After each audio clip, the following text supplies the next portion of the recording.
छोटे से गांव में जहां ठंड अपने चरम पर थी, वहां मोहन नाम का एक गरीब आदमी अपनी पत्नी रीमा और 2 बच्चों के साथ एक छोटी सी झोंपड़ी में रहता था। मोहन गांव से कुछ दूर एक छोटे से कारखाने में मजदूरी करके अपने परिवार का गुजारा करता था। एक दिन मोहन अपनी पत्नी से कहता है, रीमा, आज ठंड कुछ ज्यादा ही है। लगता है रास्ते भर मुश्किल होगी। मैं काम पर जा रहा हूँ। अपना और बच्चों का ध्यान रखना। ठीक है जी, मैं ध्यान रखूंगी। बच्चे तो मेरी जिम्मेदारी हैं, आप चिंता ना करें। रीमा, आज कुछ भी बनाना हो तो बच्चा कुच्चा बना लेना। पैसे नहीं हैं आज। जी, जैसा ठीक लगे। आप जल्दी आ जाइएगा। मोहन अपने फटे हुए गुमच्छे को कसकर बांधता है और मोहन झोंपड़ी का दरवाजा खोलकर बाहर निकल जाता है। हवा इतनी तेज थी कि मानो रास्ते में हर कदम मोहन को रोक रही हो, पर परिवार का पेट भरने के लिए वो चलते जा रहा था। ए ऊपर वाले, कब तक ऐसे चलेगा? बच्चों के भविष्य की याद आती है तो हिम्मत टूट जाती है। मोहन ये सोचते हुए जा रहा होता है, तभी एक बुजुर्ग पास से गुजरता है। अरे मोहन बेटा, इतनी ठंड में काम पर, तू अपना ख्याल रखा कर। क्या करें काका, पेट की आग ठंड से बड़ी होती है, इसलिए घर से निकलना ही पड़ता है।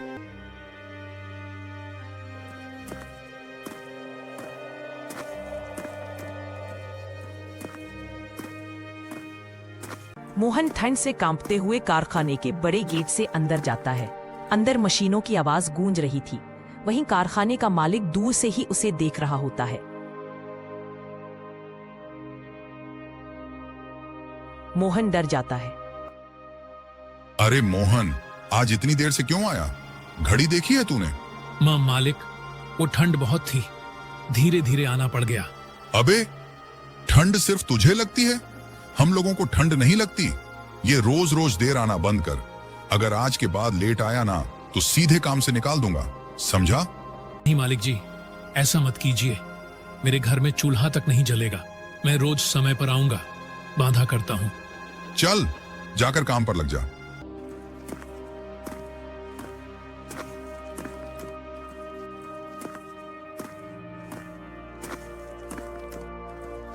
उसके बाद मोहन काम पर लग जाता है।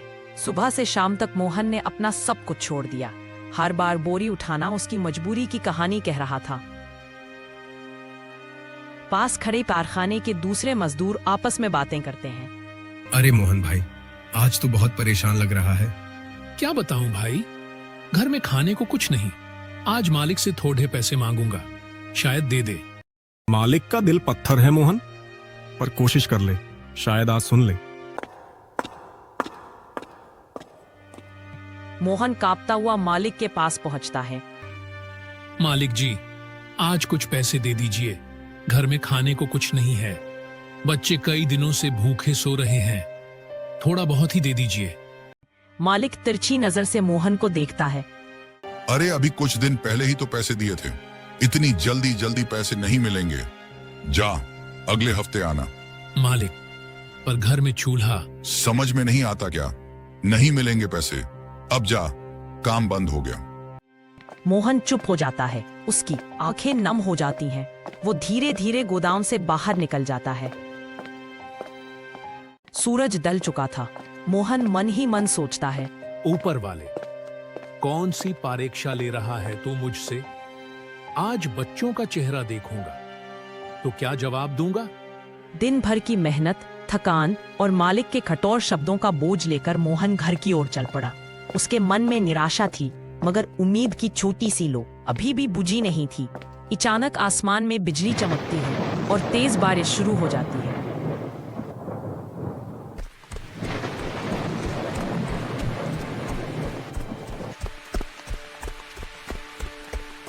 ऊपर वाले, क्या हमारे दुख कम थे जो अब ये बिन मौसम की बारिश शुरू कर दी? कुछ तो रहम कर। बारिश तेज होने लगती है। उसके कपड़े भीग चुके थे। ठंड शरीर में सुई की तरह चुभ रही थी। किसी तरह मोहन अपनी झोंपड़ी तक पहुंचता है। अंदर बच्चे एक कोने में चटाई पर सिमटे हुए थे और ठंड से कांप रहे थे। अरे आ गए आप। देखो जी, फिर बारिश ने हमारी झोंपड़ी टपकने लगी है। अगर ऐसा रहा तो ये छत कभी भी गिर सकती है। क्या बताऊं रेमा, आज मालिक ने पैसे भी नहीं दिए। क्या? अब हम क्या करेंगे जी? बच्चे सुबह से भूखे हैं। मोहन बच्चों की मासूम आंखों को देखता है, उसका दिल कांप उठता है। तो चिंता मत कर रेमा, मैं कुछ करता हूँ। कुछ भी करके आज बच्चों के लिए खाना ले आऊंगा।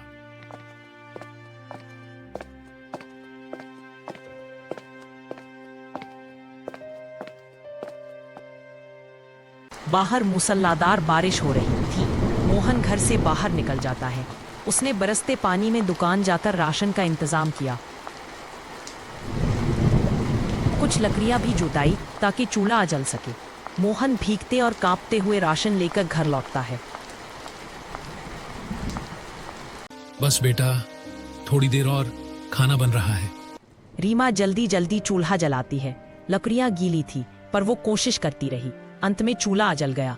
कुछ देर बाद थोड़ा सा खाना बनता है। सब थोड़ा थोड़ा खाना खाते हैं। सोते समय तेज बारिश की वजह से अंदर ठंडी हवा आ रही थी, पर उनके पास एक ही पुराना कंबल था। ऐसा करिए जी, ये कंबल बच्चों को दे दीजिए। अगर इनको ठंड लग गई तो इनकी दवाई कहाँ से लाएंगे? हाँ रेमा, तुम सही कह रही हो। मोहन कुछ देर बच्चों को देखता है और फिर कंबल उनके ऊपर डाल देता है।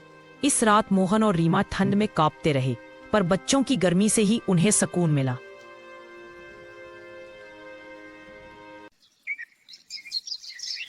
अगली सुबह मोहन फिर काम के लिए निकलता है, पर आज मोहन ने ठान लिया था कि चाहे जो भी हो जाए, आज वो मालिक से पैसे लेकर ही लौटेगा। मोहन तेज कदमों से कारखाने की ओर बढ़ता है। तभी वो देखता है कि कारखाने में आग लगी थी। अरे ये क्या हुआ? वो पास खड़े मजदूर के पास जाता है। भाई, ये क्या हो गया?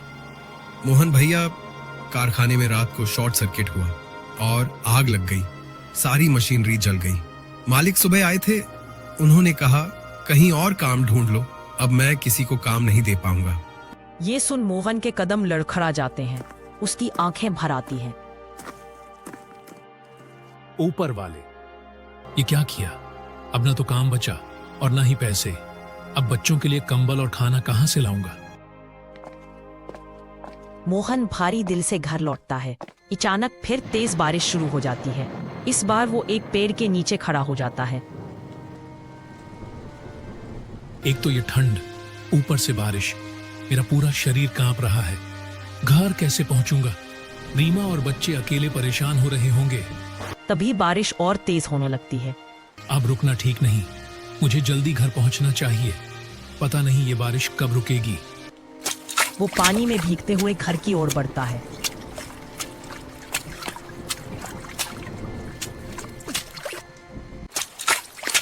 बस मेरा घर ठीक हो, मेरे बच्चे ठीक हों।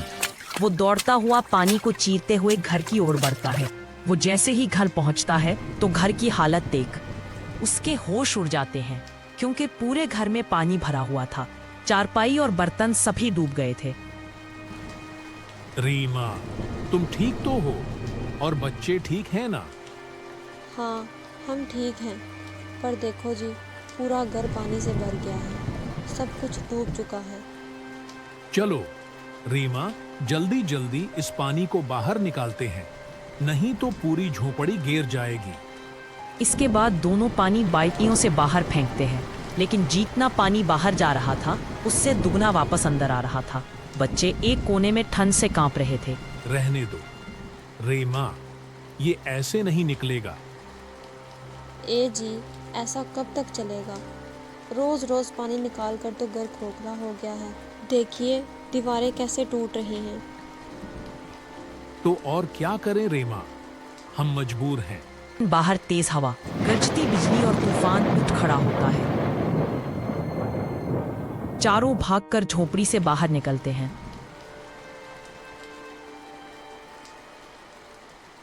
कुछ देर बाद मोहन के घर की छत गिर जाती है।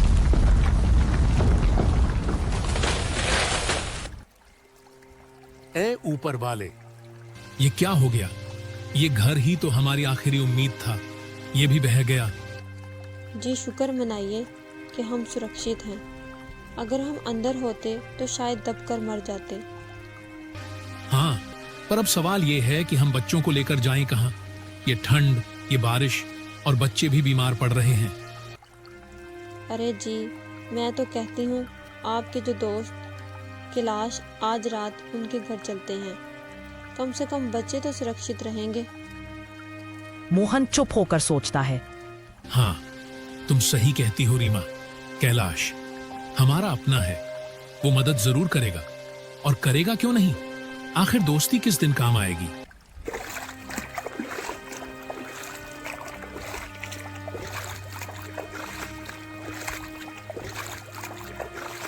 मोहन अपने कांपते बच्चों और भीगी हुई रीमा को लेकर कैलाश के घर पहुंचता है। वो हिम्मत जुटाकर दरवाजा खटखटाता है। अंदर से कैलाश की आवाज आती है। अरे भाई, इतनी तेज बारिश में कौन दरवाजा खटखटा रहा है? ए जी, बैठे बैठे बातें बना रहे हो, जाकर देखो तब पता चलेगा ना। अरे भागे मान, तुम ज्यादा मत बोला करो, चुपचाप पकौड़े बनाओ। कैलाश बड़बड़ाते हुए दरवाजे तक पहुंचता है। वो जैसे ही बाहर जाता है, उसकी हैरानी की कोई सीमा नहीं रहती। अरे मोहन, तू अपने पूरे परिवार के साथ यहाँ क्या कर रहा है? क्या हुआ भाई, सब ठीक तो है ना? कुछ भी ठीक नहीं है कैलाश भाई। तेज बारिश में हमारा घर बह गया, हम बिल्कुल सड़क पर आ गए हैं। अब बच्चों को लेकर कहां जाऊं, कुछ समझ नहीं आ रहा। कृपया करके आज की रात हमें अपने यहाँ रुकने दे। इन बच्चों पर दया कर दो भाई। ये सुन कैलाश चौंकने के बाद अचानक खटौर लहजे में बोलता है। देख भाई, दोस्ती अपनी जगह है, मैं अपना दोस्त समझकर तुझे रख भी लेता, पर तेरी भाभी कभी नहीं मानेगी। और वैसे भी तेरा पूरा परिवार एक साथ है। मैं खुद अपना गुजारा मुश्किल से कर रहा हूँ। माफ करना मोहन, मैं तुम्हारी मदद नहीं कर सकता। कैलाश, यह तू कैसी बातें कह रहा है? मैंने तेरे हर अच्छे बुरे वक्त में तेरा साथ दिया, और आज जब मुझ पर मुसीबत आई तो तू मुझे ही दरवाजे से लौटा रहा है। बस एक रात की बात है भाई, बच्चे बीमार पड़ जाएंगे। कैलाश मोहन, मैं सच समझता हूँ, मैं कुछ नहीं कर सकता, तुम कोई और जगह ढूंढ लो। मोहन कुछ और बोल पाता, उससे पहले ही कैलाश अपने घर का दरवाजा बंद कर देता है। रीमा की आंखों में आंसू आ जाते हैं, बच्चे कांपते हैं और आसमान से बेरहम बारिश लगातार बरसती रहती है।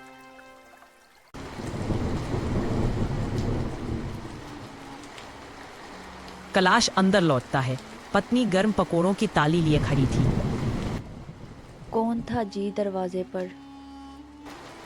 अरे क्या बताऊं, वो मोहन आया था, अपने पूरे परिवार के साथ। उसका घर बारिश में बह गया, मैंने सीधा उसे वापस लौटा दिया। अरे जी, मोहन तो आपका अच्छा दोस्त है ना, उन्होंने हमारी कितनी बार मदद की है। आपने ये ठीक नहीं किया जी। ये भी नहीं सोचा कि ठंड में बच्चे कैसे रहेंगे। अरे मैंने कोई धर्मशाला थोड़ी खोल रखी है जो सबको घर में घुसा लो। और वैसे भी जिसके पास ना घर रहा ना ठिकाना, ऐसे दोस्त से क्या फायदा। ऊपर वाले से डरिए जी, वक्त बदलते देर नहीं लगती। कहीं ऐसा ना हो कि आपके बड़े बोल आप पर ही भारी पड़ जाए। मैं दोस्ती तभी निभाता हूँ जब सामने वाले से मेरा फायदा हो, और तुम बस चुपचाप पकौड़े लेकर बैठो और इस सुंदर बारिश का मजा लो। ये सुन उसकी पत्नी चौंक जाती है। कैलाश पकोड़े खाता रहता है, पत्नी खामोश होकर बारिश को देखती रहती है। वहीं दूसरी ओर मोहन अपने परिवार के साथ सड़क पर खड़ा भीग रहा था। बारिश की हर बूंद कैलाश की बेरुखी की तरह चुभ रही थी। ए जी, आप तो मेरा दोस्त कहकर उस पर जान उठाते थे, पर देखिए उसने तो एक रात हमें रुकने तक नहीं दिया। अरे भाग्यवान, यही तो दुनिया की रीत है। बुरे समय में ही पता चलता है कि कौन अपना है और कौन पराया। लेकिन कैलाश से मुझे सच में ऐसी उम्मीद नहीं थी। उसके बाद मोहन रात भर अलग अलग घरों के दरवाजे खटखटाता है। हर घर से यही आवाज आती है कि हम नहीं रख सकते, कहीं और चले जाओ।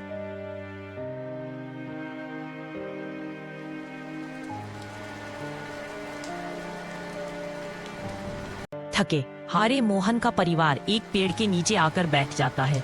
बच्चे कांप रहे थे, उनकी आंखों में आंसू थे। आज लोगों ने दिखा दिया कि असल में कोई किसी का नहीं होता। आप हिम्मत मत हारिए जी, ऊपर वाला सब देख रहा है। एक दिन हमारा भी वक्त बदलेगा, पर जिन लोगों ने आज ये जो हमारे साथ किया है, ऊपर वाला इन्हें इसका फल जरूर देगा। मोहन का परिवार रात भर देखते हुए अपनी किस्मत को कोस रहा था। अगली सुबह तुम बच्चों का ख्याल रखना, मैं कोई काम ढूंढता हूँ और बच्चों के लिए कुछ खाने पीने का इंतजाम करता हूँ। हाँ जी, ऊपर वाला हमारी मदद करेगा। जल्दी आना आप।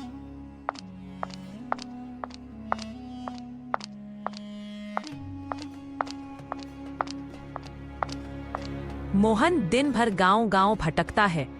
मोहन गांव में घूमता है, कहीं से जवाब आता है अभी काम नहीं है, और कहीं से हमारे यहाँ लोग पूरे हैं। निराश मोहन वापस लौटता है। ऊपर वाले, अब क्या करूं? न तो कोई काम मिल रहा है और न ही बच्चों के लिए कोई खाने का इंतजाम हो पा रहा है। रीमा और बच्चे मेरा इंतजार कर रहे होंगे, मुझे जल्दी उनके पास पहुंचने चाहिए। मोहन रास्ते में आ ही रहा था, तभी वो देखता है